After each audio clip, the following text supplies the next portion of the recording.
రెండు రకాలైనటువంటి అదృష్టాలు ఇవ్వాలి అనుకుంటే ఆడపిల్లగా వస్తుంది. ఒకటి, సాక్షాత్ లక్ష్మీదేవి ఇంట్లో పుట్టింది, అందుకే మగపిల్లవాడికి చేయడానికి అలంకారములు తక్కువ ఉంటాయి, ఆడపిల్లకి చేయడానికి అలంకారాలు చాలా ఎక్కువగా ఉంటాయి. ఆడపిల్ల ఇంట్లో తిరుగుతోంది అనుకోండి, లక్ష్మీదేవిది తిరిగినట్టే.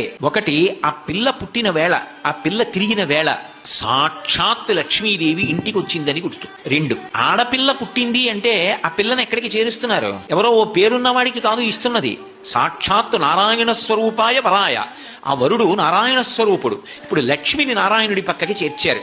ఆ చేర్చిన కారణం చేత ఏమైంది? 10 తరాలు తర్వాత వచ్చేవి, 10 తరాలు నా ముందున్నవి, నేను ఒక తరం, 21 తరాలు ఉద్ధరింపబడ్డారు, ఉన్నత లోకాలకి వెళ్ళారు. ఏది మగపిల్లవాడి విషయంలో చూపించండి అలా ప్రమాణం. అలా చేయగలడా? సాధ్యం కాదు.